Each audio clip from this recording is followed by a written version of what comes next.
নিলামের আগে একাধিক দেশি বিদেশি তারকা ক্রিকেটারদের নিয়ে শক্তিশালী স্কোয়াড তৈরি করেছে শাহরুখ খানের কলকাতা নাইট রাইডার্স, যেখানে আছেন সুনীল নারিন, রিঙ্কু সিংদের মতো তারকা ক্রিকেটাররা।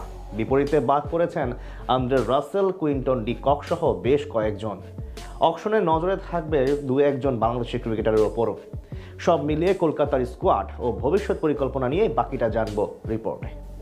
আইপিএলে লম্বা সময় ধরে কলকাতা নাইট রাইডার্সের হয়ে মাঠ মাতিয়েছেন বাংলাদেশের সাকিব আল হাসান। এরপর লিটন দাসও খেলেছেন তাদের জার্সি গায়ে। তাছাড়া ভাষাগত মিল থাকার কারণে টাইগার ক্রিকেট প্রেমীদের মাঝেও বলা চলে আলাদা রকম আবেগ কাজ করে কেকেআর এর প্রতি। তাছাড়া ফ্র্যাঞ্চাইজিটি প্রতিবারই বাংলাদেশি ক্রিকেটারদের একটু বেশি প্রাধান্য দেয়। সেখান থেকে আসন্ন মৌসুমে মুস্তাফিজ সহ দু একজন টাইগার ক্রিকেটার যদি স্কোয়াডে দেখা যায় তাহলে অবাক হবেন না কেউ। তার অন্যতম কারণ বিদেশি ক্রিকেটারদের ছাঁটাই। 2026 সিজনকে সামনে রেখে উল্লেখযোগ্য বিদেশি ও দেশি ক্রিকেটারকে ছেড়ে দিয়েছে কলকাতা, যেখানে সবচেয়ে বড় নাম আন্দ্রে রাসেল। আইপিএলে নিজের ক্যারিয়ারের পুরো সময়টা কেকেআরের হয়ে খেলেছেন ডানহাতি পেস অলরাউন্ডার। এই সময়ে কলকাতার অনেক সুখ দুঃখের সাক্ষী হয়েছেন তিনি, জিতেছেন শিরোপাও। কিন্তু এবার 2026 আসরের আগে তার সঙ্গে দীর্ঘ সম্পর্কের ছিন্ন করল কেকেআর। তবে রিটেনশন পদ্ধতিতে বহাল আছেন আরেক কেরিবীয় অলরাউন্ডার সুনীল নারিন। এই স্পিনারও কলকাতার সঙ্গে আছেন বহু বছর ধরে। সেই ধারাবাহিকতায় আরো একটি সিজন তাকে দেখা যাবে শাহরুখ খানের স্কোয়াডে।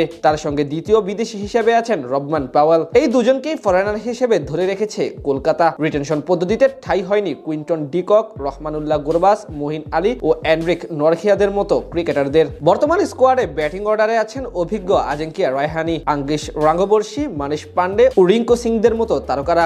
এছাড়া স্পিন ডিপার্টমেন্টে বহাল আছেন মিস্ট্রি স্পিনার বারুণ চক্রবর্তী। এছাড়া রিটেনশন পদ্ধতিতে আরো রাখা হয়েছে আনকুল রয়, হর্ষিত রানা, ওমরান মালিক ও বৈভব আরোরার মতো ক্রিকেটারদের। কেকেআর ছেড়ে দিয়েছে ভেঙ্কটেশকেও।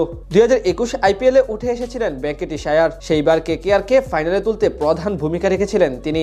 গত বছরের মহা নিলামের আগে ভেঙ্কটেশকে ছেড়ে দেওয়া হলেও নিলামে তাকে 23.75 কোটি রুপিতে কিনে নেয় কেকেআর। কলকাতার সেই কৌশল দেখে অবাক হয়েছিলেন অনেকেই, কারণ ভেঙ্কটেশ কোনোভাবেই এত দাম পাওয়ার মতো ক্রিকেটার ছিলেন না। ফলাফল গত আইপিএলে তিনি একেবারেই ভালো খেলতে পারেননি, সুবিচার করতে পারেননি নিজের নামের প্রতি। ফলে এবার তাকে ছেড়ে দিয়ে তহবিলে অনেকটা টাকা নিয়ে নিলামে নামার সিদ্ধান্ত নিয়েছে শাহরুখ খান। মূলত নিলাম নিয়েই আপাতত বেশি পরিকল্পনা করছে কলকাতা। সেখানে বেশ কিছু ক্রিকেটার নতুন করে যুক্ত করতে পারে তারা, যেই তালিকায় নজরে থাকবেন কয়েকজন টাইগার ক্রিকেটারও, যার মধ্যে অন্যতম বড় নাম মুস্তাফিজুর রহমান। বাহাতি পেসার গত আসরে খেলেছিলেন দিল্লি ক্যাপিটালসে, কিন্তু এবার নিলামে নাম দেখা যেতে পারে তাকে। সেখান থেকে কেকেআর এর পছন্দ হতে পারেন দাফিস।